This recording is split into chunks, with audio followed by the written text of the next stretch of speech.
Hi there. I'm Tick, and tonight we will listen. Why you wouldn't last a day in a WW1 trench and more. You might think it was all about fighting, guns, marching, maybe a few rations tossed in, but you won't believe this. Surviving one single day in a trench during World War I was something far beyond what any ordinary person today could handle. It wasn't just the war. It was the slow, quiet misery, layered minute by minute, like cold rain on already soaked skin. Let's see how that truly felt. Let's begin. The very moment you stepped into a trench, it hit you. The smell. Yep, not the smell of gunpowder. Not yet. It was something else. Mud, rotting boots, food from a week ago, the stink of 100 unwashed bodies, and then something worse. Dead rats, and under that, something even worse than that. Yep, human waste. The trench was a wet grave of smells, where you couldn't tell what came from what. The walls, made of soaked sandbags, slipping, soggy, always caving in just a bit. If you leaned on them, they didn't hold you. If you sat too long against one, your uniform soaked it all in. And then came the trench foot. Trench foot, the slow rot of your own toes from standing in cold wet boots all day and night. Soldiers' socks froze to their feet, the skin peeled, sometimes, the toes just turned black and fell off, all from not being able to sit, or lie down, or dry your boots, or take off your shoes, or just stand still for too long. You were always waiting for a shout, a whistle, a blast, or nothing. Sometimes, the silence was worse. Every few minutes, pitter-patter. Not rain, rats, huge ones, big as cats, they said. These weren't shy rats. Nope, they walked across your chest while you tried to sleep, bit your fingers while you dreamed. They were used to humans, used to blood. Some even said they'd eat parts of the dead. And the dead, there was no place for them. When someone died in the trench, they were laid in the side or sometimes just covered with a coat. Sometimes, you sat near your dead friend for hours, even slept beside him. Not out of disrespect, no, just no space, nowhere else to go.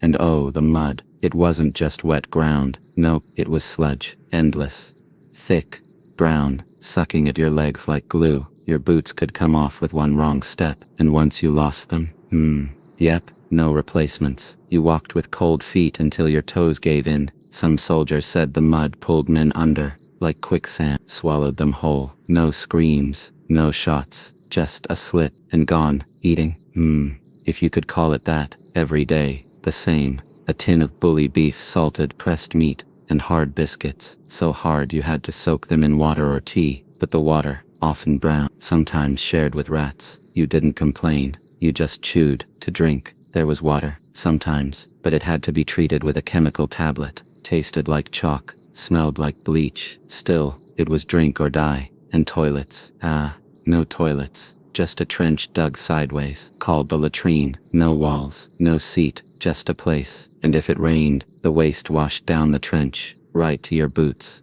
Now, the cold, the cold in the trenches wasn't just temperature, it was something else. Wet cold, creeping cold, a chill that crawled into your bones and stayed there. Blankets didn't help, fires weren't allowed. Too much smoke, so you hugged yourself, or your mates, and waited for the numbness to take over. Sleep, you didn't get much, maybe 10 minutes at a time. Why? Shells, they never stopped, sometimes close, sometimes far, but always pounding. Boom, boom, boom. They called it the drum fire, not because of rhythm, but because it never ended. Even in your sleep, your body shook. You dreamed of falling walls, or orders to climb the trench wall and charge. But most nights, you dreamed of your mother's soup, or dry socks, or silence. Silence never came, because after the shells, came the screams. Somewhere in no man's land, a man was hurt, crying, calling for help. You couldn't go. It was a trap sometimes, or just too dangerous. So you lay there, still, listening, praying he'd stop crying. And when he did, that was worse, because then you knew. Letters, if they came folded and muddy, from home, from a sister or mother, telling you about new shoes or how the garden was growing. And you'd smile, maybe even cry, but by morning, the letter was a pillow, or fire starter, or soggy again.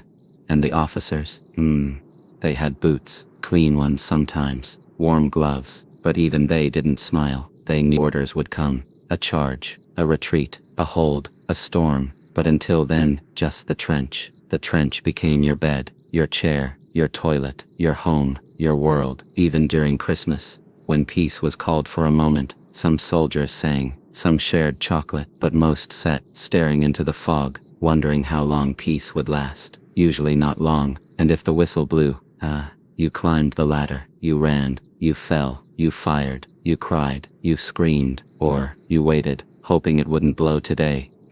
But it always did, and that was just the first 12 hours. After the first half day in the trench, your body would already start to feel different, strange. Your legs, heavy, your neck, sore, your back, tight. Every joint, every finger, felt like it was being pulled down by ropes. Not because you were moving much. Nope, but because everything was cold, damp, dirty. The kind of cold that sat inside your bones and stayed there like a ghost. And your hands, covered in dirt and grime. Under your nails, a mix of soil, meat fat, and oil from the last time you cleaned your rifle. But that was 3 days ago. Maybe 4, hard to tell. The sun never rose properly in the trench. Only gray, misty, like the world forgot how to shine. You tried rubbing your hands to warm them. Didn't work. You blew air into your palms. Still freezing. Someone beside you offered a worn-out pair of gloves. They had holes, but you said thank you. Because any help, no matter how small, felt like a warm hug in that place. Next came the lice. Oh, the lice. Tiny bugs, living in your clothes, your hair, your skin, crawling, biting, making you itch and itch until your skin turned red. Some men scratched until they bled. One soldier said, "The lice know my name now." He wasn't joking. Lice were part of life, part of the uniform. You boiled your clothes when you could, but where? In a trench? So most men simply picked the lice off by hand, crushed them between their nails, over and over. A slow fight, with no victory. By afternoon, the food came again. If you were lucky, it was warm. If not, it was just there. A thin soup, some biscuits, maybe a square of chocolate if rations were generous. Sometimes they weren't. Sometimes you had to share with 3 men. 1 spoon, 3 mouths. No complaints. You just hoped to get the last drop. You didn't talk much while eating. Talking meant opening your mouth to cold air. Talking meant your food went cold faster. So, soldiers just sat, bent over their tins, silent. Only the chewing sounds. Crunch, slurp, swallow. Then came the waiting again. Hours of it. Some sat on crates. Others squatted against the wall. One man played with a piece of string. Another just stared into space. Eyes open but seeing nothing. No phones, no books, no games. Only thoughts. And thoughts were dangerous. So some hummed old songs. Softly, so low only they could hear. Others talked about home. About their dog. Their wife's stew. Their mother's garden. One man told the same story about fishing with his uncle. Every day, no one stopped him. Stories were like blankets. They kept you warm. A distant boom shook the ground. Not close, but not far either. Some dirt fell from the top of the trench. Everyone looked up, just for a second. Then, back to silence. A few hours later, a runner arrived. Young boy, maybe 16, covered in sweat, held a piece of paper in his hands. Orders. Everyone stood still. The officer read it. Hold position. Expect movement tonight. Stay ready. That was it. Not much, but enough to change the air. The silence. Heavier now. Thicker. A soldier checked his rifle. Another cleaned his bayonet with the sleeve of his coat. One sat quietly and wrote a letter. Maybe his last. Who knows? Night began to fall. The sky turned from gray to darker gray. No sun. Just the clouds. Always the clouds. A soft rain began. Just a drizzle. But in the trench, that was enough. Enough to make the mud thicker. The floor slippery. Your socks wet again. You tried to shift positions. Move your toes. Keep them from going numb. Didn't help. Someone slipped while walking to the latrine. Fell face first. No one laughed. They helped him up quietly. Gave him a rag to wipe off the mud. Then sat back down. Because laughing, it took energy. And energy was rare here. And then came the night shift. 1 hour awake. 1 hour rest. That's how they did it. A soldier shook you gently. Your turn, he said. You nodded. Stood up. Your legs didn't want to move. But you made them. Took your rifle. Stepped to the edge of the trench. Watched. Listened. Nothing. Dark shapes in the distance. The wire fence. The broken trees, no movement, but your mind, oh your mind saw everything. A shadow, enemy, a noise, rat, a flicker, sniper, no, nothing, just your brain playing tricks. Still, you stayed sharp, kind of, as sharp as someone could be after no sleep, no food, and no warmth. The man next to you whispered, "I think I heard something." You looked. Where? He pointed, but there was nothing there, or maybe there was, didn't matter. You couldn't shoot unless told, couldn't move unless ordered. You just waited, stood there, wet, cold, eyes half shut, and then, a soft whistle blew, time to rest. You sat, not lay, just sat, on a crate, against the trench wall, pulled your coat around you tighter, tried to close your eyes, but the cold didn't let you, neither did the noise. Somewhere, shells fell again, far away, but you could still feel them, not the sound, the thump, the shake, the earth moving under your boot. You dreamed with your eyes open, of soup, of a hot bath, of silence, real silence, not this kind, and then, a loud yell, gas, everything moved fast. Your heart, your hands, your breath. You grabbed your mask, put it on, hands shaking, fingers stiff, pulled the strap, tucked it tight, looked around. Everyone wore theirs too, all standing, eyes wide, breathing through rubber, smelling nothing, hearing only their own heartbeats. Then, silence again. The gas didn't come, maybe a false alarm, but no one spoke, not for a long time. When morning came, it didn't really come, just a lighter shade of gray. You took off your mask, face sticky with sweat, eyes red, throat dry. Someone handed you a tin, porridge, cold, sticky. You ate it, didn't taste anything, just swallowed. And that's how the day began. No sun, no song, no start, just more mud, more lice, more waiting. Your name wasn't really yours anymore. You were just private, or you, or number 4 on the list. No one asked how you felt. No one told you it would end soon. It wouldn't, not today, not tomorrow, maybe never, but you stayed, because leaving, that wasn't an option, and living, that was just surviving, hour by hour, minute by minute, in the trench. Again, you woke up with your face pressed against the side of the trench. Cold mud clung to your cheek like glue. Your eyes blinked slowly. The light was dull. Your body didn't want to move. It felt like every part of you was made from heavy wood. Your arms, your back, even your neck. Stiff, sore, sleepy, but the kind of sleep that didn't help. It just made you feel more tired. A whistle sounded somewhere far down the trench.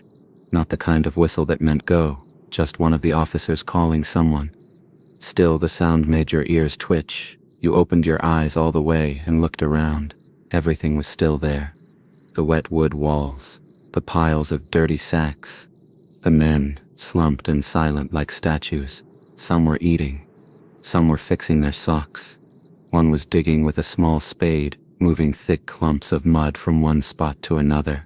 No one talked. You reached for your canteen and took a sip. The water was warm. Not warm like tea, just not cold, and it tasted strange, like metal, like something old. Still, it was water. You drank. You scratched your arm, not because it itched, but because the lice were always there, crawling, tiny little bugs, so small. You could barely see them, but you could feel them, moving slowly across your skin like they owned it. You picked one off and crushed it between your thumb and finger. That was just normal now. Your fingers were cracked, your nails chipped, dirt lived under them. You could scrape it out, but by the next hour it would be back again. There was no real way to be clean. You tried, sometimes, used a rag to wipe your face, changed socks if you had a dry pair, washed your hands in the rainwater puddle, but nothing helped. The dirt always came back, the stink always stayed.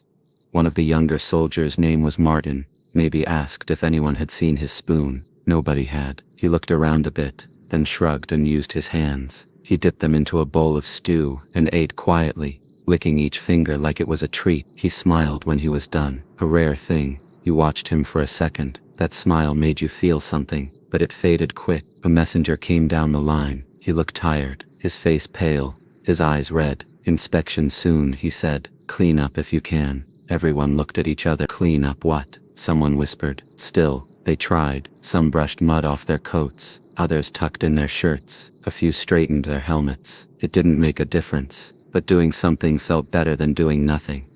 The officer arrived with a notebook in hand, walked past slowly, didn't say much, just looked at each of you, marked something down every now and then. His coat was cleaner than yours. His boots had laces. When he left, no one spoke, just went back to their spots.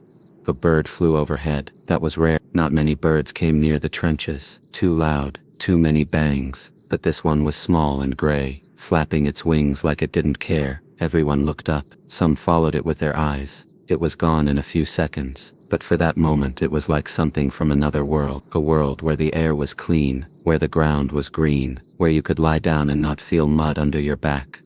Later someone started humming, a soft tune, one of those songs from back home, the kind your grandmother might hum while cooking. Warm. Slow. You didn't know the words, but you knew the sound. You closed your eyes and let it sink in. Then it stopped. Shellfire again, far off but loud enough to feel in your chest. A boom that made the earth shiver. Everyone froze, waited, listened. Another boom. Then silence. Someone muttered, "That was too close." You cleaned your rifle. Again. Not because it was dirty, but because it gave your hands something to do. You took it apart slowly, wiped each part with a cloth, checked the barrel, clicked the pieces back into place. You didn't need to, but it helped. One soldier next to you was writing a letter. He had small handwriting, careful lines. He stopped sometimes, looked at the sky, then wrote again. You didn't ask who it was for, didn't need to.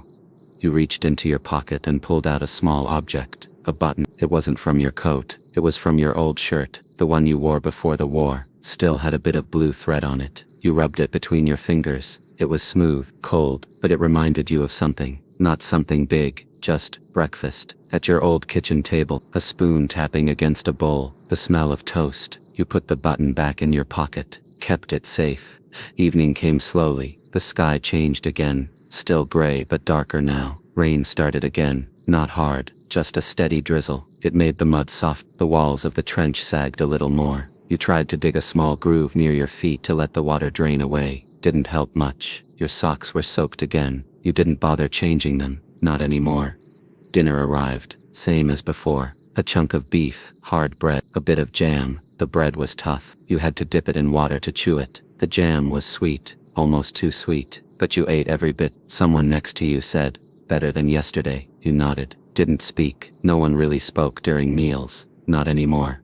Night patrol came, your turn again. You grabbed your rifle, checked the bolt, made sure it clicked smooth, moved to the edge of the trench, peered over. No man's land. Still, dead trees stood like broken matchsticks. The wire fence, twisted, rusted. You could see shadows, but they didn't move. Still, you kept your eyes open, watched every inch. Time moved slow, 1 second at a time. You breathed through your mouth, listened. The sound of your heartbeat, the drip of water, the soft rustle of something in the mud. A rat, probably. After an hour, your relief came. He nodded. You nodded. That was enough. You went back, sat on your crate, wiped your face. Your fingers were numb. You rubbed them together, still numb. Someone passed a tin mug with tea, hot, barely, but it warmed your throat. You nodded. Thanks. The man smiled, then sipped his own. No words needed. You thought of your house, your old room, the blanket with the patch in the corner, the way your dog would scratch at the door, the smell of fresh bread in the morning. You hadn't smelled bread in weeks, months. You weren't sure anymore. Time in the trench didn't move like normal. Days blurred, nights blended. Every hour was the same. Wet, cold, quiet, and loud, all at once. Someone started coughing, a deep, wet cough. He tried to stop, but it came again, and again. Someone handed him a cloth. He pressed it to his mouth. When he pulled it away, red, he hid it quickly. No one said anything. There wasn't anything to say. You looked down at your boots. They were cracking, one sole peeling off. No spares. You'd tie it with wire later, maybe. A soft light in the sky, flares. They lit up the trench in a pale white glow, made everything look frozen, like a photo. You froze too, didn't move, didn't blink, just waited for it to pass. After a few seconds it faded, dark again. Someone whispered, "I hate that light." You nodded. Everyone did. It showed too much. The mud, the fear, the faces. It was better when it was dark. You couldn't see, but you also couldn't feel the pain as much. Everything was softer in the dark, even the war, especially the war.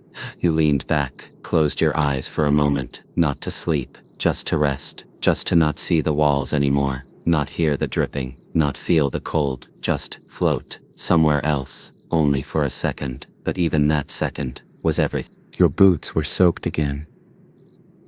You moved your foot slightly, and felt the squish.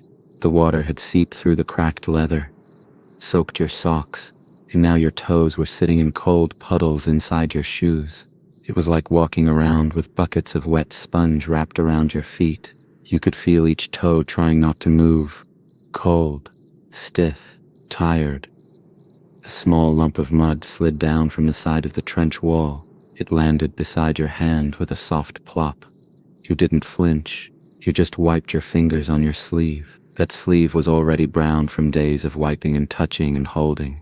Nothing in the trench was clean anymore. Not your clothes, not your skin, not even your thoughts. Someone nearby sneezed. Not once. 3 times in a row. Short, dry, dusty sneezes. No one said bless you. No one looked. Everyone stayed still. The air in the trench was thick, not with fog, not with smoke, just with a feeling, a slow heaviness that sat on your shoulders and made your arms feel like stone. A boy named Ellis, not older than 17, was talking to himself again, quiet, under his breath. His lips moved without sound. His eyes were open, but he wasn't seeing anything in front of him, just the inside of his mind. He had a photo tucked inside his coat. You'd seen it once, a little girl in a white dress. His sister maybe, or niece. Maybe it didn't matter. It was the one clean thing he had. The corners were bent, but the image was clear. Her smile looked like something from a different planet, a planet without mud, without rats. Ellis took the photo out sometimes, looked at it and smiled. Then he folded it back and tucked it near his heart, like it was a shield. Rats were busier now. They had built homes under the trench walls. You could see little holes in the mud where they darted in and out. Bold, brave creatures. Some of them walked right across sleeping men. One soldier even said the rats had names. That one's Peter. He pointed. The one with half an ear. No one laughed. The rats weren't funny anymore. They were just part of the team now. A knock came from the wood post at the trench corner. Not loud, just a small signal. Tap, tap. Someone whispered, shift change. You stood up slowly. Your knees cracked. Not loud, but you felt it. The joints didn't like bending anymore. They had been cold too long. You picked up your rifle. The barrel was slick with mist. You wiped it with your coat. It didn't help much. You took a spot at the watch hole, a narrow space in the wall where you could peek through. You looked out into the gray nothing. The land between the trenches, empty, dead. The trees were just black poles. The grass had turned to slime. Nothing moved. You stared anyway, because that was the rule.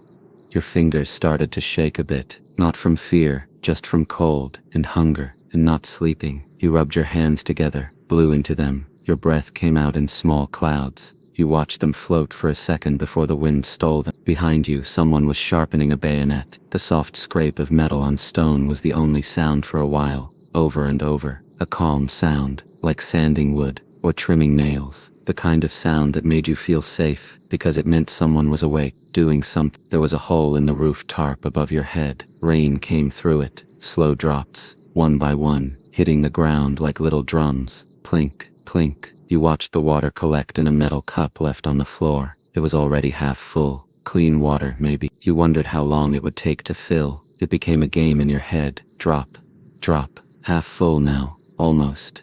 Time moved different in the trench. There were no clocks, only bells, and shouts, and the sun, if it showed up at all. You started guessing the time by how cold your nose felt, or by how long the rats had been moving. You knew it was evening when your stomach stopped growling, not because it was full, just tired of asking. Dinner came again, a tin of something soft, maybe beans, maybe meat, hard to say. You dipped your spoon in, lifted it to your mouth and chewed without chewing, swallowed. Someone passed a slice of bread, hard as wood. You dipped it in the tin juice, softened a little, enough to eat.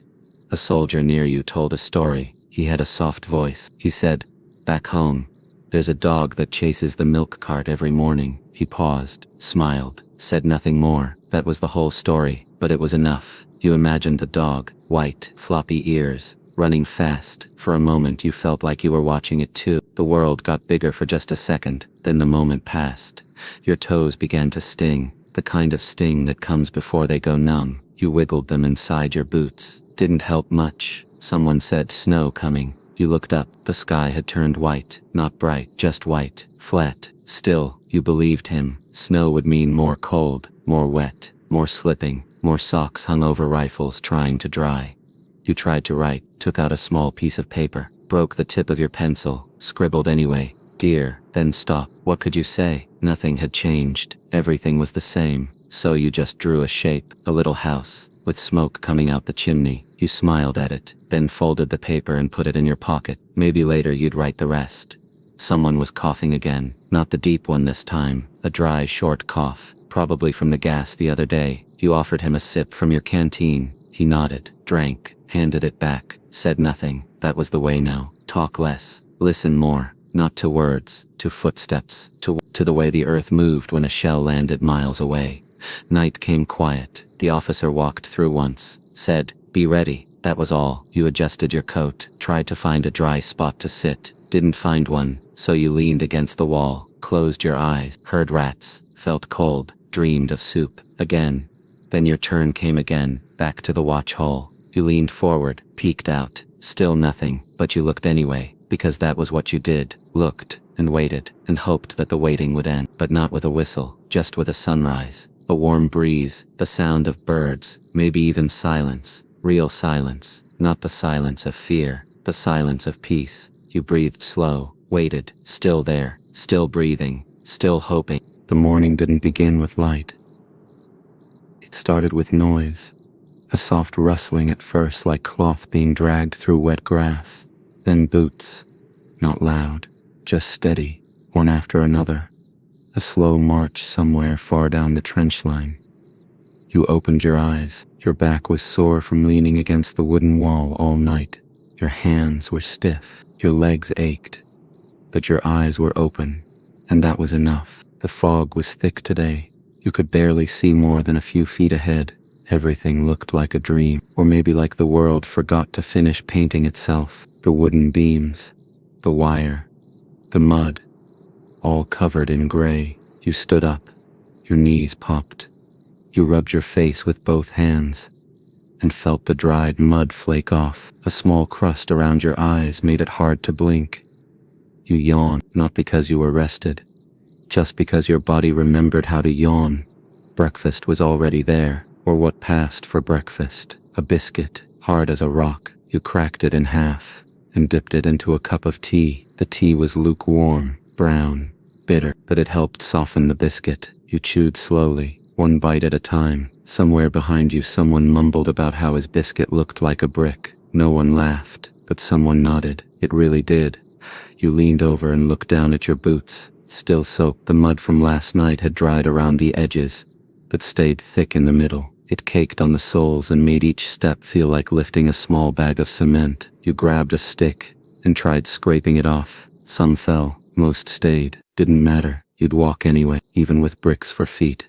The captain came walking along. His voice was soft today. "Stay low," movement reported near the wire. That was it, just one sentence. Then he walked on. You nodded, even though he didn't see it. You checked your rifle. The bolt was tight. The strap around your shoulder felt rough, worn down from rubbing against your coat for too many days in a row. You adjusted it, tugged the strap until it sat right, then stood still again.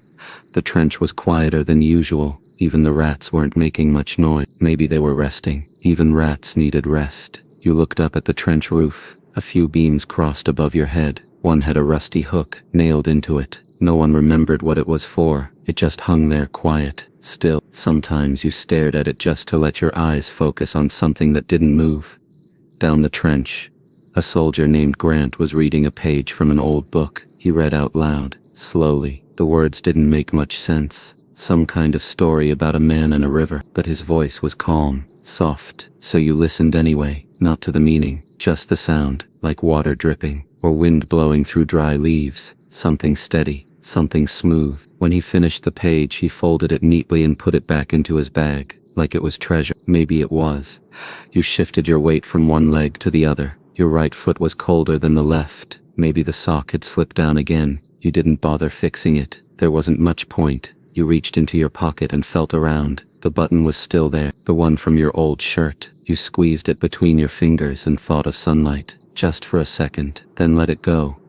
A shout echoed down the trench. Mail call. Everyone looked up. Mail didn't come every day. It was like a holiday when it did, even if the letters were old, even if they were wet, even if they were written weeks ago. It didn't matter. It was a voice from somewhere else, from someone who knew your name. You waited in line, your boots sinking into the mud with each slow step forward. Finally your name was called. A small envelope, thin. Your hands shook just a little as you opened it. It was from your sister. She wrote about the bakery, said the bread was soft again, said the cat had kittens, said she hoped you were keeping warm. You smiled, held the paper to your chest for a moment, then folded it and tucked it deep into your coat pocket. Safe. The fog got heavier by midday. You couldn't see the end of the trench. Everything turned quiet again, like the world was holding its breath. A soldier near you lit a small piece of paper, not for warmth, just to watch it burn. He stared at the flame as it curled the edges and turned the white into black, then let it fall. The ashes danced for a second before melting into the mud. No one asked what he burned. No one had to know. You heard someone cough, then again, and again. Not deep, just dry, short, like a broom brushing the floor. You turned your head. It was Ellis again. He looked pale, sweat on his forehead. He leaned against the trench wall and closed his eyes. Someone gave him a sip of water. He nodded, didn't speak. Sometimes not speaking said more than words could. You watched a small spider crawling across a plank. It was thin, tiny legs moving carefully across the grain of the wood. It didn't care about the war, didn't care about mud, or lice, or rats. It just walked. You followed it with your eyes until it disappeared into a crack. Gone, but still real, still alive. The sky darkened early. Snow began to fall, light at first, just a few flakes, then more, slow, gentle, no wind, just falling, one flake at a time, landing on your coat, on your helmet, on your face. You didn't brush it away, let it stay, cold on warm skin, like a whisper. You looked around, everyone was still, watching the snow, not scared, not worried, just quiet, just still. The snow covered the mud, turned the brown into white. For the first time in days the trench looked different, clean, almost pretty. Someone laughed, a real laugh, short, but real. Another soldier caught a flake on his tongue, smiled like a child, then sat back down, hands in pockets, eyes closed. You closed your eyes too, not to sleep, just to hold the moment, just to feel something soft, something slow. You felt a tear on your cheek, not from sadness, not from pain, just a tear. Your body didn't know what else to do, so it cried. You didn't wipe it away, let it stay, let it mix with the snow, with the cold, with the quiet. Night came again. You sat with your back against the wall, watched the stars blink through the clouds. 1, 2, maybe 3, tiny lights, far away, but they were there, they were real. You counted them, until your eyes got heavy, and the world faded, still quiet, still breathing. A strange calm had settled over the trench. The snow had stopped sometime during the night, but it left behind a soft layer of white on everything. The wooden walls, the sandbags, even the broken helmets, lying half buried in the mud, were now dressed in powdery frost. It didn't feel like war. It felt like silence. You sat still. Your legs were stretched out in front of you. The boots at the end of them were crusted with a thin line of snow, melted into ice around the soles. Your toes twitched slowly inside them, not from pain, not from warmth, just from habit. Trying to move, trying to feel something. A light mist hung in the air. It wasn't fog. Not exactly, just a quiet blur. It made everything soft around the edges, like a painting with no hard lines. You picked up your helmet and turned it over in your hands. The metal was cold, almost sticky to the touch. You saw your reflection inside it, a twisted, dull version of your face, lips cracked, eyes sunken, a small patch of dried mud on your chin that never really came off. You brushed it with your sleeve anyway. Behind you someone stirred, the sound of a coat shifting, the clink of a spoon hitting a tin cup. Nothing fast, just slow movements, like waking up from a very long dream. The fire wasn't real, just a small pile of cloth someone had tried to light with a match. It didn't burn, just smoked. The soldier watching it wasn't expecting heat. He just needed something to look at, something to pretend with. You crouched next to him for a while. Neither of you said anything. He was humming, soft, a tune with no name, over and over, like a wheel spinning in place. You closed your eyes for a second, let it soak in.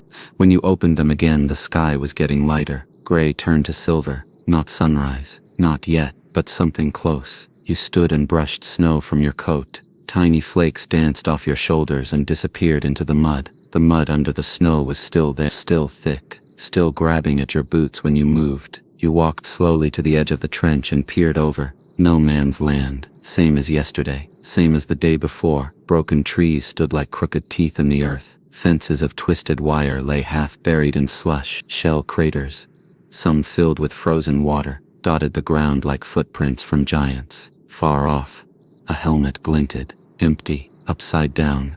A soft wind blew through. You could hear it whistle through the wire, like a whisper that never finished its sentence. You pulled your scarf tighter around your neck. It smelled like oil and bread, old smells, but yours. Your fingers were sore. You flexed them, bent them slowly, one by one. You couldn't feel your pinky on the left hand. It had gone numb last week. Still worked though, just didn't feel much, like it had forgotten it was part of your hand. Ellis was awake. He was scratching his arm through his coat. The lice were worse this week. Maybe it was the cold, maybe they liked the warmth of skin under the layers. Either way, they never left, just lived with you, like small roommates. Ellis looked tired. His eyes were pink at the corners. He smiled when he saw you. You nodded. Then he looked down at his lap, held something in both hands. His sister's photo again, the one with the white dress. She looked like springtime, like the opposite of everything around you. He tucked the picture back into his chest pocket, safe again. Someone passed around a small tin. Inside were matches, dry ones, a few. Each soldier took one, not to light, just to hold. You rubbed yours between your fingers, thought about what it would light if you used it. Maybe a candle, maybe nothing. You put it inside your coat pocket, next to the button. Let it sit there, let it wait. The captain came by later. He didn't say much, just looked at each face, checked your boots, checked your rifle, then moved on. His coat was wet near the sleeves. His eyes looked older than last week. He coughed once, covered it with a gloved hand. No one asked if he was sick. Sickness was everywhere, in the air, in the food, in the silence. You cleaned your rifle again, wiped the barrel, clicked the bolt, opened it, closed it, like clockwork. Not because you had to, but because it helped. Each movement was familiar, made your fingers feel useful. You sat down when you finished, laid the rifle beside you, then stared at the sky. Still silver, not blue, but softer now, less heavy. A soldier named Cole had a harmonica. He didn't play it much, just kept it in a rag in his bag. Today he took it out, blew into it once, a long, soft note, then another. He didn't play a song, just sounds, notes that drifted between the men like smoke. No one told him to stop, no one asked for more. He played 3 notes, then put it away, wrapped it up again, placed it back in the bag, like it was something precious. Later that day, a bird landed on the edge of the trench, small, brown, feathers puffed up against the coal. It hopped once, twice, then sat, quiet, looking around. You watched it closely, didn't breathe too loud, didn't move. It stayed for a long time, then flew away, gone, but not forgotten. You closed your eyes and pictured it sitting on a branch, somewhere with leaves, somewhere not here. Lunch came, same as always, a spoonful of something thick, a cracker, tea, if you were lucky. You dipped the cracker in the tea, watched it soften, pulled it out before it broke, chewed slowly. Each bite filled your mouth with something, not taste, not texture, just something. It was enough.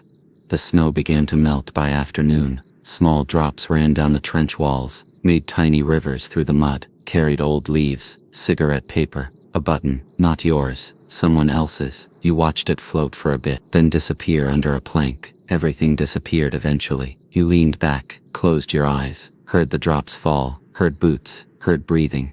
You reached into your pocket, felt the match, felt the button, both still there, still yours, still waiting. You smiled, just a little. No one saw, but it was real. It mattered. In the sky above, still silver, still soft, still holding everything together, even you. The trench was quieter than usual. Not the kind of quiet that came from peace. This was the tired kind. The kind of silence that shows up when people run out of things to say, when even the rates have slowed down, when the air feels too heavy to move through. Your breath came out in little white clouds. It wasn't even that cold anymore, not really, but your body still felt frozen, not from the air, but from everything else. You shifted your weight to one foot, then the other. Your knees popped softly. You didn't care. Popping knees were the least of your worries now. The man next to you, Thompson, you thought was brushing mud off his sleeves. Not with a brush, but with a flat stick. Each stroke was slow, careful.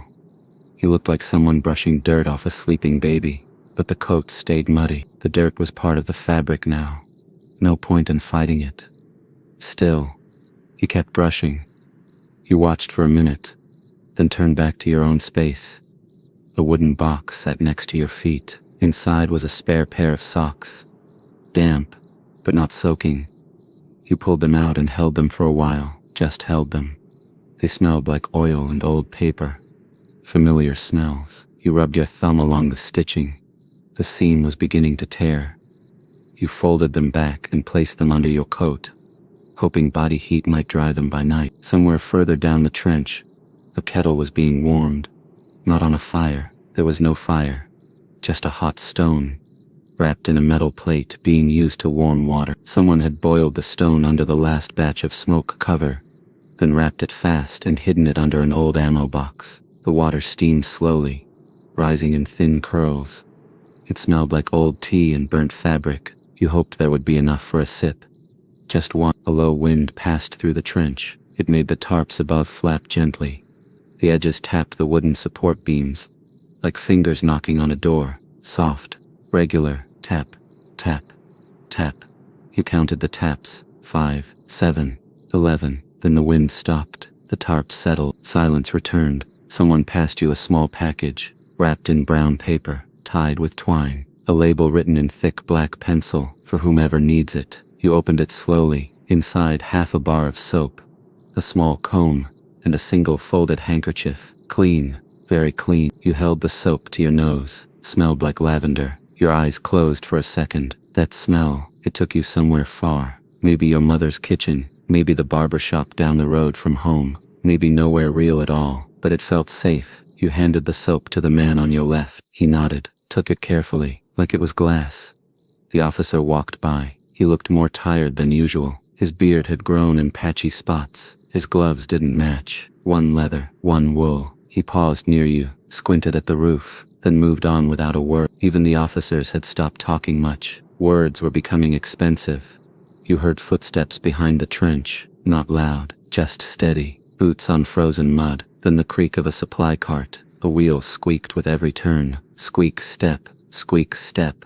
The cart stopped. A voice called out, "Mail and ration check." You stood slowly, walked toward the voice. Your legs didn't hurt as much as they used to. Maybe they had stopped complaining. Maybe they were just used to it now. There was no letter for you today, but that was okay. You got a dry cloth instead. Brown, stiff, but dry. You folded it twice and placed it in your pack. You'd use it for your hands later, or maybe as a pillow. It was too small, but anything soft was welcome.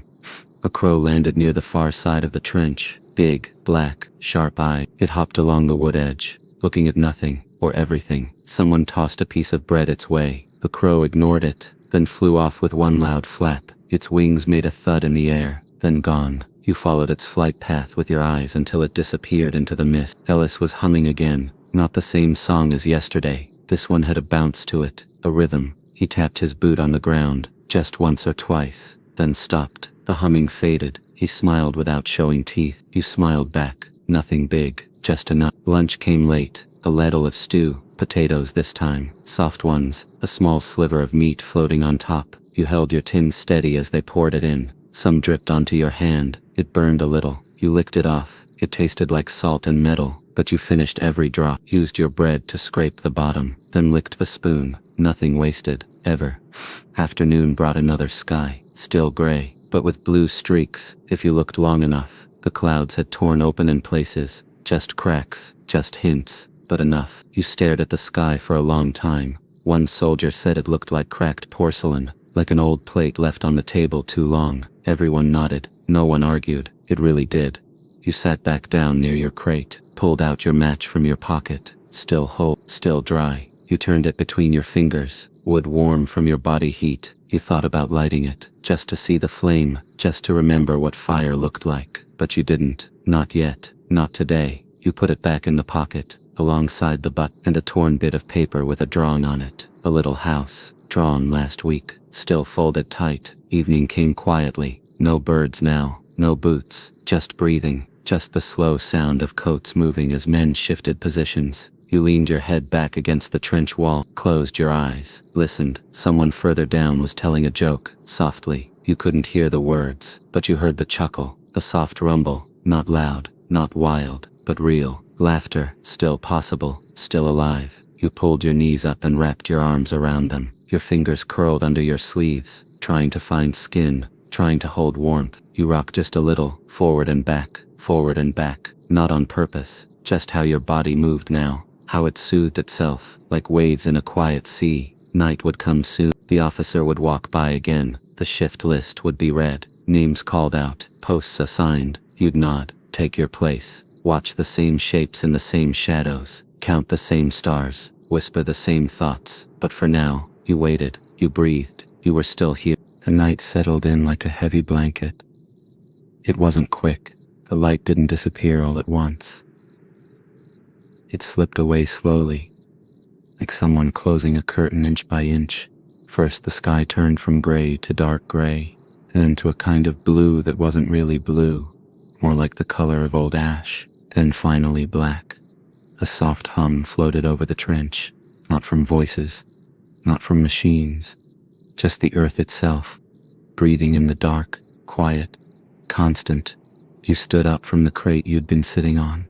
Your legs didn't want to work at first. They ached, not sharp pain, just the kind that makes you sigh without thinking. You stretched one, then the other, rolled your shoulders, let your arms hang loose. The shift bell rang, not a real bell, just a hollow knock on a steel helmet. Ding, ding, ding, 3 times. That meant first rotation. You grabbed your rifle and helmet, put them on like they were part of your body, like your coat, like your boots, like the cold. Your spot was at the front curve of the trench, a little corner that bent like an elbow. You could see 2 directions from there, left and forward. It was a quiet place, most of the time. You stood with your back against the wood. The sky above was full of stars, real ones, not flickers from flares, not sparks from shells, actual stars. You tilted your head back, tried counting them. 1, 2, 5, 7. Then you lost track. Too many, too beautiful. They didn't blink here. They just stayed still, watching, like small eyes in the sky. No sound, no motion, just light. You breathed slowly. Fog puffed from your lips. It floated up, then vanished, just like everything else. Across from you, a soldier named Miller was on the same shift. He waved. You waved back. No words. Words weren't needed during watch. Not unless something moved. Not unless something changed. Tonight, nothing changed, and that was good. Miller sat on an overturned bucket. He rubbed his hands together, then held them to his mouth, and blew warm air onto his fingers. You could see the steam. He did it again, and again, a quiet rhythm. You matched it with your own. Blow, rub, watch.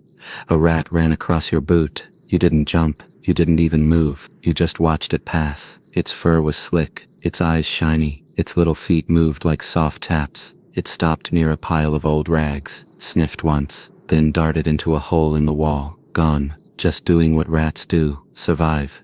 The moon came out later, a sliver, thin, sharp like a knife's edge. It cast light across the trench, made shadows look long, made everything feel cooler. You adjusted your helmet, the strap rubbed your chin. You scratched it gently, not too hard. The skin there was tender, always red, always dry. You took a deep breath through your nose. The air smelled like damp wood and old socks, but cleaner than usual. Ellis passed by. He was carrying a box full of supplies, mostly matches, some wrapped biscuits. He nodded as he walked. You nodded back. His boots crunched the frozen ground beneath him. Crunch, crunch, crunch. Then he disappeared around the corner. You looked back out into the field. No man's land was still asleep. Crater holes like bowls filled with ice. Wire fences drooped like old vines. A broken helmet sat on a post, still, alone. It looked like it had been placed there on purpose, but probably not. Nothing here was on purpose. Everything just happened. You sat down for a moment, back still straight, eyes still alert, but your knees needed rest. They buzzed when you sat, like bees under the skin. You rolled your ankle, felt the bones click, a little pop, no pain, just release, a small win. You took the tin from your pocket. Inside was a biscuit, wrapped in cloth. You unwrapped it, sniffed it, still okay. You bit into it, hard, crunchy, like eating a rock, but it was food. You chewed, swallowed, took another bite. Tiny crumbs landed on your lap. You brushed them away gently. No sudden moves. Not during watch. You listened as you ate. For footsteps. For clicks. For whistles. Heard none. Only the far-off sound of something rustling. Probably wind. Probably rats. Probably nothing. A flare shot up. Far away. High in the sky. It lit the land below in white light. The world turned into a picture for a moment. You saw trees without leaves. A ladder against a trench wall. A broken shovel stuck in the mud. Then the light faded. Darkness again. Your eyes adjusted quickly. You didn't blink. You waited, listened, heard nothing. Just Miller breathing. Yourself breathing. 2 more hours passed. You counted them in your head. Watched the sky. Stars move slowly, like sand falling. Your feet started to feel like bricks. Hard, heavy. Your fingers tingled. You blew on them again. Rubbed your palms together. The match was still in your pocket. Still dry, still safe. You didn't take it out, just remembered it was there. A quiet comfort, a promise.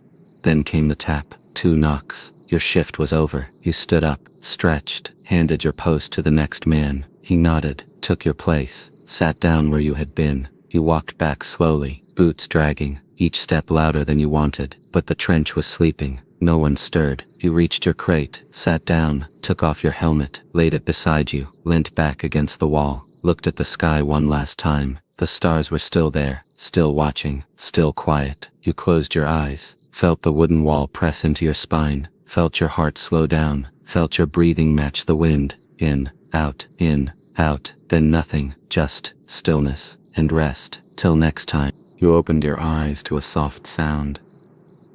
It wasn't loud, just a gentle scratching, like a nail brushing wood, slow and even. At first you didn't know where you were. Everything elk gray and brown. The wall behind you. The box under you. The coat over you. All the same shade. Then your mind caught up. Still the trench. Still morning. Still cold. You sat up slowly. Your back gave a soft crack. Your knees too. You didn't wince. It was normal now. Like your body had learned to speak in clicks and pops instead of words. The sound was coming from the far side of the trench. You looked over and saw a man dragging a piece of metal across the ground. Not for anything special. Just dragging. Maybe to make a path. Maybe to clear his thoughts. He wasn't talking. No one was. The sky looked soft and white. Not snowing. Not sunny. Just white. Like someone had covered the whole world with a thin sheet. It made your eyes blink more. Everything felt brighter than it should have been. You rubbed your eyes with your thumb and finger, rubbed the sleep out. The dirt too. Something small and crusty fell from your eyelashes. You didn't look to see what it was. You stood up, boots crunching against frozen mud. A small patch of ice had formed near your sleeping spot. The water from last night's rain had turned hard. You kicked it gently. It cracked with a soft snap. That sound was satisfying. You kicked again. Another snap. Then you moved on. Breakfast was waiting. Not on a table. Not on plates. Just a large tin pot.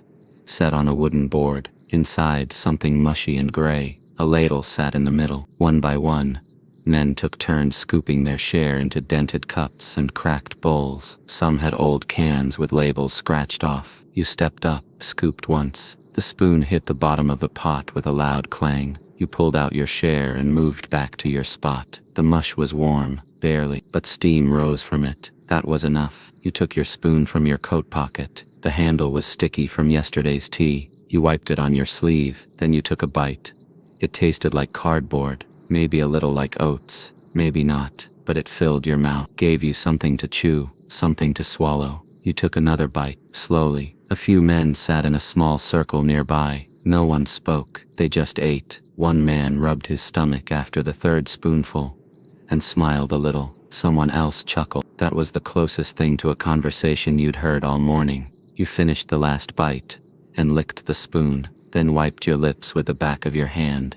You stood and stretched, pulled your arms up high, felt the muscles in your back pull tight, then relaxed. You walked the trench wall and leaned against the damp wood. It was covered in small scratches, lines and marks, carvings, some letters, some drawings, names, dates, random words. Someone had drawn a cat, very badly, You traced the shape of the ears with your finger. Someone else had carved a sun with a face. It was smiling. You stared at it for a while. It didn't look like any sun you'd ever seen, but it felt kind, gentle, like it wanted to keep you company. A soldier walked by with a broom made from twigs tied together. He brushed the mud away from the walking path. The mud didn't move much. It was too thick, but he kept brushing anyway. Left, right, left, right. He looked focused, like it was the most important job in the world. You stepped aside to give him space. He nodded once, kept sweeping. Ellis was fixing his sock. He had one boot off, foot resting on a dry plank. His sock was torn near the heel. He was sewing it with a tiny needle and some string he'd pulled from the hem of his coat. His tongue stuck out as he worked. His hands shook a little, but he kept going. The needle moved in and out, in and out. Each pass made the hole smaller. Finally, he tied a small knot, bit the end of the string, tugged it tight, then pulled the sock over his foot again. He smiled at the fit, then slid his boot back on, tapped the toe. Done. You picked up your rifle, checked the bolt, wiped the barrel with your sleeve, pulled the strap across your chest. It was part of the daily rhythm now, even when you weren't going anywhere. Just having it ready felt right, like brushing your teeth or tying your shoe. You rested it beside your spot and sat again. The crate creaked under your weight, but it held. It always did. A sound came from above, wings flapping. You looked up. A flock of birds crossed the sky in a V shape, high, fast. Their wings made soft beats against the air. They looked so free, so far. You watched until they vanished beyond the clouds, then looked down again. Your boots were muddy. The floor was wet, but you smiled, just a little, because for a few seconds your eyes had been somewhere else.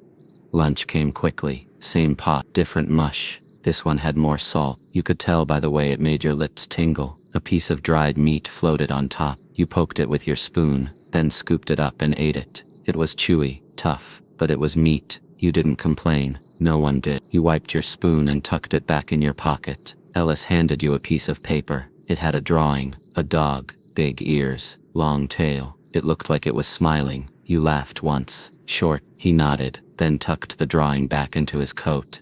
The sky stayed white, not bright, not dark, just stuck. No shadows, no beams of light. You could feel the time passing, but the world didn't show it. Only your stomach told you it was getting late, and your knees, and your back, and your eyes. They blinked slower. A medic passed through. He carried a small bag, checked on the coughing soldier 2 spots down, gave him a cloth, some powder in a tin, patted his shoulder, moved on. The soldier tucked the cloth into his coat, and smiled faintly. Evening came like it always did, slow, soft. The wind started again, gentle. It moved through the trench like a breath. You pulled your coat tighter, rubbed your hands, leaned against the wall, watched the mist rise off the ground, then closed your eyes and waited for the stars. The sky above the trench turned a little darker, but not black. It was like the clouds didn't know whether to rain or stay quiet. You watched them swirl and stretch slowly like cotton being pulled apart. A bird flew low over the trench, flapping its wings only once before disappearing again into the clouds. It didn't make a sound. You were still leaning against the wall. The wood behind you felt damp. A small drip from the top board touched the back of your neck. Cold. You shivered, then shifted slightly to the left so the drip would land beside your shoulder instead. A thin layer of frost was starting to build on the edges of everything. It collected quietly on the corners of crates, along the top of sandbags, and even on your helmet. You reached up and brushed it off. The frost fell in little flakes. Some landed on your pants and melted quickly, leaving tiny dark spots on the fabric. Ellis sat beside you, humming again. His boots were off. His socks, finally dry, hung from a short stick balanced across the crate in front of him. He watched them like they might fly away. A man from farther down the trench shuffled by with a box full of cloth pieces. Not full bandages, just rags. He handed one to Ellis and one to you. Yours was soft, light gray, and smelled like tobacco and soap. You ran it over your face. It felt good, rough, but warm. You wiped your hands next, then folded the rag and tucked it into your coat pocket.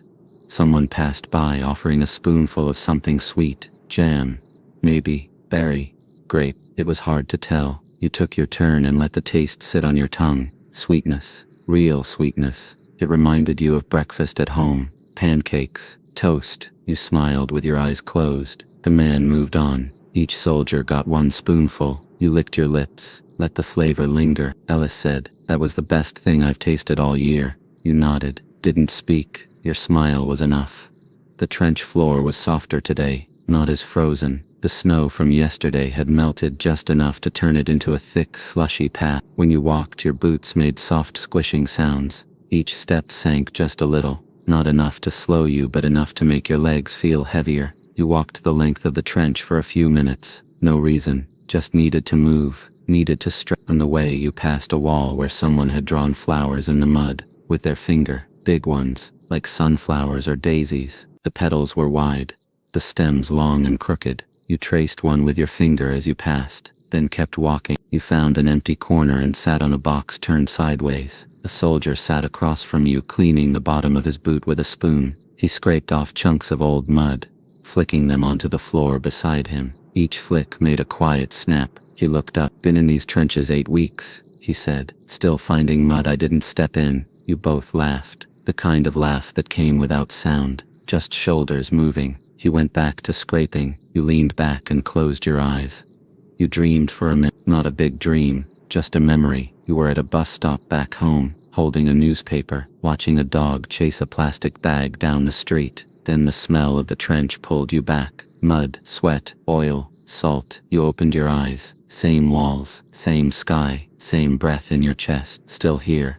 The evening shift was called. Another round of watch. You stood again, stretched your legs, took your place near the bend in the trench. Same spot as last night. You adjusted your scarf, checked your rifle, pressed your back against the sandbags, then stared forward. Nothing moved in the field. The wire fences looked like fingers reaching up from the ground. You focused on one point in the distance and didn't blink for a while. Just looked and listened. A small breeze blew over your face. It wasn't cold, just light. It carried the scent of smoke from somewhere far. Not thick, just a hint. You closed your eyes for a second and imagined a campfire. A real one, with wood crackling, and people sitting in a circle, talking, laughing, maybe holding warm mugs in their hands, maybe wrapped in thick blankets. Then the breeze changed, and the smell disappeared, back to wet wool and rusted steel.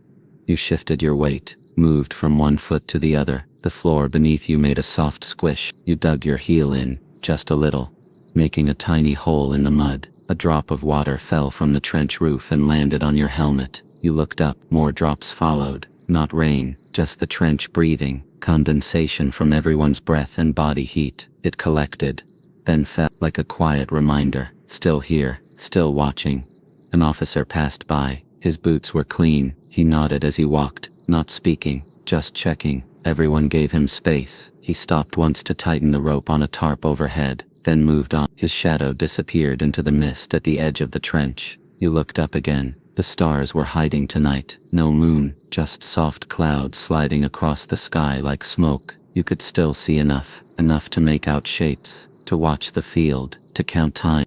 After 2 hours your shift ended. You walked back to your spot. The path was slick now. You almost slipped once but caught yourself. A soldier laughed softly. You smiled, sat on your crate again, removed your helmet, placed it beside you, pulled your scarf loose, took a deep breath. Steam rose from your lips. You watched it drift, then disappear.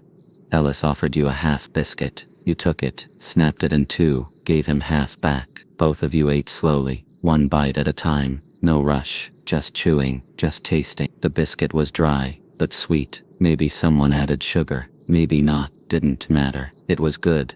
You pulled out your match, still dry, still whole. You held it in your palm and stared at it. So small, so simple, but it felt powerful, like it could change everything. But you didn't strike it. You wrapped it back in the cloth and tucked it beside your button and the paper drawing. Safe, together, close to your heart. Night grew thicker. The wind grew softer. Your eyes started to close without meaning to. Your body leaned back against the wall. Your hands rested on your legs. Your breath slowed. The sound of boots faded. The sound of whispers melted. The trench was still, wrapped in quiet, wrapped in dark, and you were still there, alive, breathing, waiting. The morning crept in without color. There was no golden sun rising, no warm beams slipping through the fog. Just more gray, thick gray, a soft blanket that hid everything, even your own hands when you stretched them out in front of you. You blinked slowly. Your eyes didn't want to open all the way. The sleep had sunk deep into your skin. Not the good kind. Not the kind that gives rest. Just the heavy kind. The kind that makes your body feel like it's made of soaked blankets. You rolled your shoulders. They popped again. That sound had become normal. Pop here. Crack there. Your body always whispering to itself. You rubbed the back of your neck. It was sore. Not sharp pain. Just dull. Like someone pressing down with a thumb that never let up. Ellis was already awake. He sat next to you, legs crossed, rubbing something between his hands. A small piece of cloth. Maybe part of a glove. He rubbed it slowly, over and over, like trying to remember what it once was. You watched him for a moment, then looked away. The trench floor had turned soft again overnight. The ground held footprints like it wanted to keep them. Each boot mark was deep, curved at the edges. You saw one where someone had slipped. A long line followed the print. No one spoke about it, but you noticed. You stood and brushed the front of your coat. It didn't help. The mud had dried into the fabric.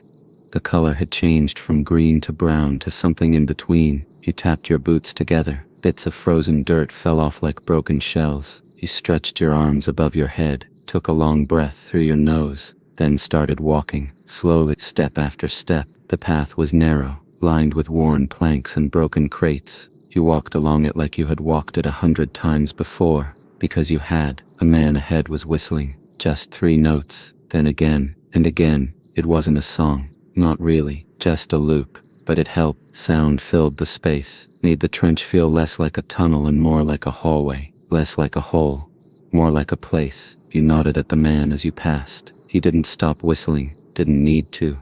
The cook was serving breakfast, 1 spoon per soldier. The line moved slowly. You took your place and waited. A small patch of your glove had torn at the fingertip. You pushed the fabric down to cover the skin. Didn't work. The cold bit through anyway. You opened and closed your hands slowly, flexed each finger, let them warm from your own body heat. Finally, it was your turn. The ladle dipped into the pot, scraped the bottom, came up with a thick scoop of gray mush. He poured it into your tin. You nodded. He nodded. You stepped aside. You sat near a low wooden post, balanced the tin on your knees, picked up your spoon and stirred the mush. It steamed a little. You blew on it, took a bite. It was soft, not much taste, but warm. That was enough. You chewed slowly, looked at the wall in front of you. Someone had scratched a line of dots into the wood, 10 in a row, then a space, then 10 more. Maybe it was days, maybe not. You finished eating, wiped your spoon on your sleeve, licked the last bit from your lips, then sat still for a while. A few soldiers nearby were patching a tarp. One held it up, the other sewed the edges. The needle was dull. He had to push hard. His fingers turned red from pressing, but the thread moved through, stitch by stitch. The hole got smaller. You watched for a few minutes, then stood again, walked slowly to the far side of the trench. There was a new stack of sandbags there, piled carefully, tidy, not like the rest. Someone had taken time. You touched the top one. It was cold, but dry, for now. A sound from overhead made you look up. A plane, far away, just a dot. The engine buzzed like a bee trapped in a jar. It circled once, then flew on. No one moved, just watched, until the sound faded. You lowered your head again, felt the silence settle back in. Later in the morning, letters arrived. A soldier walked down the line with a sack, called names, through envelopes. Some were clean, some were stained, some were torn at the edges. You waited, listened. Your name wasn't called. That was okay. You didn't expect one, not anymore. But Ellis got a letter. He held it like it might fly away, didn't open it right away, just looked at it, ran his fingers across the writing, folded it twice, put it in his coat pocket. Safe. You looked out toward the field again. No man's land. The name made sense. No one owned it. No one stayed there. It was just space. Open. Empty. Dead. You saw the shapes of broken things. Metal. Wood. Once, someone said they saw a boot standing upright out there. No foot inside. Just a boot, standing like it had something to say. But no one listened. The wind picked up. It came from the west. Brought the smell of ash and damp leaves. You pulled your scarf higher, tucked your chin in, breathed through your nose. Your breath warmed your face. A little, you rubbed your arms, shifted your feet, bent your knees, tried to stay warm, tried not to think. Lunch came like breakfast had. A pot, a ladle, a line. You waited, took your share. A thicker stew this time, with something that looked like carrots. You ate it slow, let each bite sit in your mouth, closed your eyes between spoons, not to sleep, just to rest. Afternoon brought more quiet, the kind that hummed in your ears, like the world had fallen asleep around you. Even the rats were still. You sat near Ellis, both of you quiet. He pulled the letter from his pocket, opened it, read silently, then smiled, not big, just a curl of the lips. He handed it to you. You read the words slowly. His sister had drawn a picture, a big sun, a small house, a flower, a boy with a hat. Underneath, come home soon. You handed it back. He folded it again, tucked it away, safe. A soldier named Bennett started drawing in the mud with a stick. Circles, lines, boxes, nothing special, just shapes. But he kept going, added eyes, hands, feet, turned a circle into a face, turned lines into legs, turned the mud into a story. You smiled. He didn't see, but maybe he felt it. The wind calmed again. The sky stayed gray. You stood and stretched. Your back popped. You yawned, then sat again, tired, but not sleepy. Still, just still, and waiting, always breathing, always breathing, always here. A soft drizzle started falling sometime in the early afternoon. Not a heavy rain, just the kind that touches everything without making a sound. It covered the trench like a thin mist, turning dry wood damp and fresh mud into soup. The drops didn't fall straight, they drifted sideways, riding the light wind, slipping past flats of canvas and undercoats. You pulled your collar up. It helped a little. Not much, but enough to keep the water from sliding down your neck. The sky didn't change color. It stayed the same dull gray, like an old shirt that had been washed too many times. The sun was hiding again. Maybe it forgot how to shine here, or maybe it just didn't want to look. You stepped carefully to avoid the deeper puddles. Some spots had filled with brown water that reflected the sky. If you looked into them too long, it felt like you were staring back into yourself. You avoided those spots. Ellis was fixing his boots again. He had tied one with a piece of string, not a real shoelace, just a thin strip of cloth he'd torn from the edge of his blanket. He tugged it tight and nodded like it would hold, then stood up and stamped his foot twice. The boot made a loud squish both times. He didn't seem to mind. You watched him walk away. Each step left a perfect print behind. It filled slowly with water, then disappeared. Someone nearby was washing their hands with rainwater. They had placed a tin can on the ledge of the trench to catch the drops. Now it was almost full. The man dipped his fingers in, rubbed them together, then wiped them on a cloth. His hands didn't look clean, but they smelled better. He smiled faintly, and passed the tin to the next soldier. The tin kept moving down the line. Each person used a little, tried not to spill, tried not to waste. By the time it reached you, only a little was left. You dipped your fingers in. It was cold, but smooth. You rubbed your palms together, and then cupped your hands over your face. The water smelled like leaves. You inhaled once, deep, then let it go. The officer made his rounds. He didn't carry a clipboard today, just walked slowly, nodding here and there. He paused once to help someone adjust a blanket, then moved on. His boots were cleaner than usual. Maybe he had wiped them before stepping out. Maybe he just walked differently. You couldn't tell. You gave him a short nod as he passed. He didn't speak, just raised one hand, like a wave, then turned the corner and was gone. You checked your pockets. Everything was still there. The match, still dry. The button, still smooth. The piece of paper with the little house, still folded. You ran your fingers over the edges, felt the sharp crease. That fold had stayed strong through every rain, every march, every night under the canvas. You didn't open it. You didn't need to. You already knew what was on it. Sometimes memory was stronger than sight.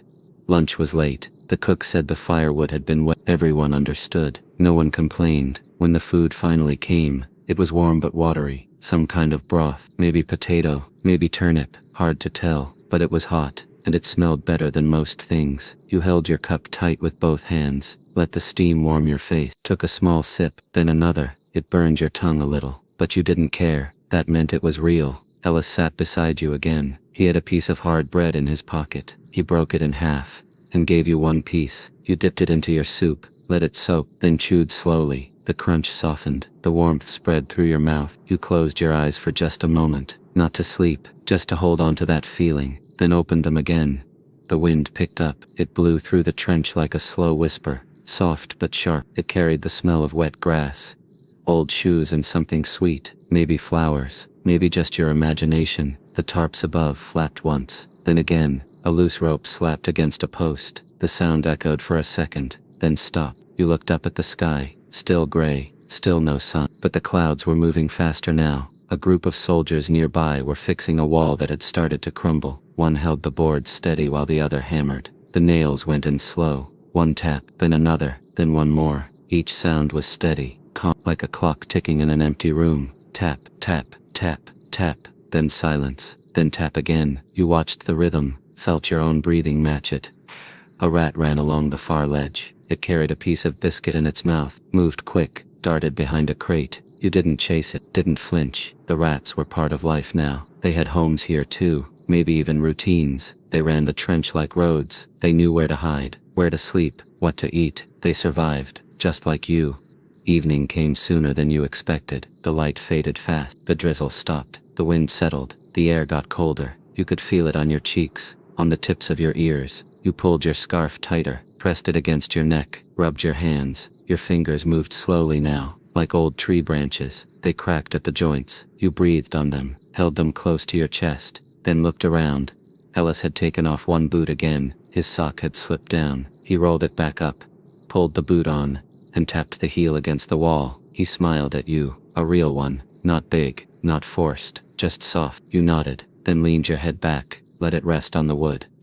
A voice called for the next watch shift, yours. You stood slowly, stretched your arms, rolled your neck, picked up your rifle, checked the strap, adjusted your helmet, then started walking, one foot in front of the other. The path was slick, but you didn't slip. You reached your post and leaned against the corner, felt the wood behind you, felt the quiet around you. The stars were out now, just a few, but bright. You picked one and stared at it, held its shape in your eyes, and waited, still, watching, breathing. The night stretched longer than usual. The stars above blinked quietly, like they were talking to each other in a language only they understood. You stayed still, leaning on the wooden trench wall, breathing slow. The air didn't move much. It just hung around, cool and thick. You could feel the quiet pressing against your ears. Alice was somewhere down the line. His post was maybe 20 steps from yours. You couldn't see him from where you stood, but you knew he was there. Just like always, just like every night. You tapped your fingers softly on the rifle strap. It wasn't to make a sound, just a feeling, a rhythm to remind your hands they were still there. The moon didn't show up tonight. Maybe it was behind a cloud, or maybe it just didn't want to look. Darkness filled the sky like smoke. No sharp edges, no color, just deep gray upon black. You shifted your weight from one foot to the other, listened. The trench didn't speak much, just the occasional cough, or a creak from a board as someone moved. Mostly silence, like the whole world had taken a breath and decided not to let it go. After a while you sat, not all the way, just crouched with your back to the wall, your knees near your chest, your hands tucked into your sleeves. You looked out into the open space. No man's land. It looked like a shadow, a place made of fog and memory. You couldn't see anything move, but you felt like something was always there, watching back. You didn't stare too long, didn't want to think too much. Thinking made things heavy. Somewhere in the trench, someone started humming, very soft, just 3 notes. They rose and fell like little waves. You didn't know the tune. Maybe it wasn't a song. Maybe it was just noise to fill the cold air, but it helped. You focused on it, let it wrap around your thoughts, until your body felt a little lighter. Time moved strangely, sometimes fast, sometimes not at all. Your legs began to ache. You stood again, stamped your boots gently, just enough to wake your muscles, then leaned forward, elbows on your knees, still watching, still listening, still here. A light flickered once at the far end, just a flash, then nothing. Maybe someone struck a match. Maybe someone lit a candle for warmth. The glow had already disappeared before your eyes could adjust. So you looked away, closed your eyes for a moment, took a breath in through your nose, held it, then let it go. When the watch ended, you didn't move right away. You waited for the next soldier to arrive. He came with slow steps, nodded once. You nodded back, then turned and walked back down the trench. Each footstep left a print in the soft dirt. You followed the boards, counted each one beneath your boots. 10, 11, 12. You stopped counting at 30. Didn't need to go further. Back at your corner, Ellis had already returned. He sat with his knees crossed, a small square of cloth in his lap. He was stitching something. You looked closer. A sleeve. One of his coats had torn. He held a needle in one hand, the thread in the other. His fingers moved slowly, but steady. He didn't look up. You sat beside him, didn't speak, just watched. The needle went in, then out, then back in. A rhythm, a pattern, each movement calm, like waves at the edge of a lake. You let yourself follow it with your eyes. Later you took off your boots, carefully. Your socks were damp. You peeled them down and rubbed your feet gently. The skin was soft, pale. You pressed your thumb into your heel. It left a small dent, then slowly filled again. You found a dry cloth in your pack and wiped the bottoms, then pulled on your spare socks. The feeling was good, warm, like slipping into a dry bed after being caught in the rain. You smiled to yourself, just a little. Ellis had finished sewing. He held the sleeve up, blew on it once, then laid it over the crate, let it dry. He leaned back against the wall, closed his eyes. You did the same. For just a minute, the quiet wrapped around you both, like a blanket made of air, soft, still. A rat scurried by, carrying something shiny, maybe a butt, maybe a coin. Its paws barely made a sound. It disappeared behind a board, gone, like it had never been there. You let your head tilt back, looked up at the stars. They were clearer now. Some had changed position, or maybe you had. Sleep tugged at your body, but not hard, just a soft pull, like a friend's hand, leading you down a quiet hallway. You blinked once, then again. The cold kept you awake, barely. You rubbed your shoulders, shifted your back, pulled the blanket closer, then closed your eyes, only for a moment. Dreams came gently, not loud, not bright, just shadows, shapes, faces you knew but didn't recognize, voices that sounded like wind. You floated in them for a while, then rose slowly. Your eyes opened. Morning was near, not light yet, but the air had changed. You could smell it, something new, something fresh, like the world had turned a page. You stood, walked to the far end, watched as the sky began to brighten, not fast, but steady. Color returned, first gray, then blue, a little yellow at the edge. A line of birds flew overhead. Their wings barely moved. They passed without a sound. Ellis joined you. He held a cup of water, passed it to you. You drank. It was cool, clean. It felt like hope, just a little. Breakfast came soon. Warm broth, a slice of bread. You ate together in silence, each bite soft, each spoonful slow. No rush, no noise, just quiet chewing. And the wind, soft again. You looked at your boots. They were dry. You smiled, then looked at the sky, then back at Ellis. He smiled too. You didn't need words. Not now, not here. Everything was still, and still, everything was moving. The sky above the trench was almost silver. Not bright, not dark, just something in between. The kind of sky that didn't know if it wanted to cry or smile. The wind was slow now. It whispered across the wood planks and gently moved the hanging cloths that had been washed earlier in the day. A few shirts, a pair of socks, and one soft scarf flapped like tired flags. They were clean, but not fully dry. You stood near the edge, just watching. Ellis walked over with 2 tin cups. He handed one to you. It was hot. Tea again, very light. Maybe just a warm leaf water. But it made your fingers feel better. You nodded to him. He smiled with his eyes, not his lips. Everyone moved slower this evening. The sounds of cleaning, eating, talking, they were softer now. It felt like the whole trench had taken a deep breath and then let it out. A long, slow one. Some men were playing a quiet game of tossing stones. They tried to land them in a small circle drawn in the dirt. One of them laughed softly when he missed by a mile. Another tried again, carefully, like aiming would change the game. You leaned on a wooden post. It creaked a little. Behind you, a few men were peeling potatoes. Their knives moved in small circles. The peels dropped onto a piece of cloth, making a soft rustling sound. One of the men told a story about a dog he once had, something about how it used to chase shadows on the walls. The others listened. No one interrupted. They just let the words fill the space. Ellis was drawing again. He had a small book now, with only a few pages left. He didn't say what he was sketching, but he looked up at the sky often. Maybe clouds, maybe you. The cook passed by with a tray of something new. It looked like dumplings, or maybe just mashed vegetables rolled into small shape. He handed one to you, warm, soft, a little salty, but good. Your belly didn't care about names. You sat near the wall of the trench, the mud behind you cool but not cold. Someone played with a small harmonica again. The tune was different tonight, slow, gentle, but also kind of cheerful, like a river skipping over little rocks. You let your head rest on a wooden beam. It smelled like old bark and oil. Ellis joined you again. He offered a half-broken cookie. You both shared it in silence. It was sweeter than expected. The lanterns were being lit one by one. Their glow turned the mud into honey. The shadows danced carefully, not too fast, not too sharp. The trench was now its own small world. The outside didn't matter. You closed your eyes for a moment, listened, boots moving slowly, metal cup being placed gently on a table, a quiet cough, a distant owl, water dripping, then nothing, just the sound of your breath. Steady, peaceful.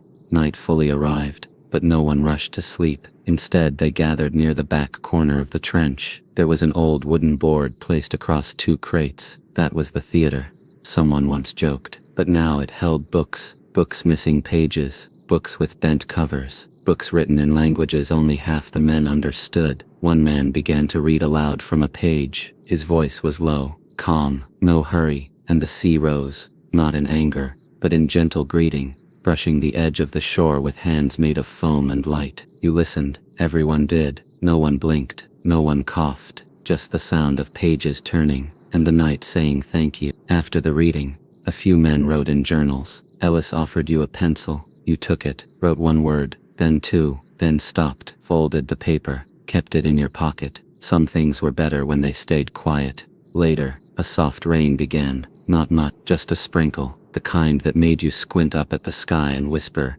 really, but it didn't soak anything. It just freshened the air. It made the trench smell like wet wood and moss. You breathed in, felt it fill your chest. A few men started fixing the tarps above their cots. Others shared extra blankets. One man handed you a tiny cloth bag filled with dried lavender. He didn't say anything, just smiled and moved on. You placed it under your pillow. It smelled like bedtime. Ellis crawled into his cot, pulled the blanket over his head like a child hiding from the world. You lay down slowly, closed your eyes, listened again, but just before sleep came, something small happened. A paper bird made from a page of an old letter floated down from above. Someone had let it go. It drifted, soft and slow, and landed on your chest. You picked it up, held it in your palm, then smiled, placed it beside the lavender, and whispered, "Good night." If this helped you to sleep well, then you can support me to make more videos like these by purchasing products for sleep from our store that actually will give you all benefits. Or if you feel kind, buy me a tiny cup of coffee. Just a little thing for you, but it's huge for me. Thank you so much, and have a good night.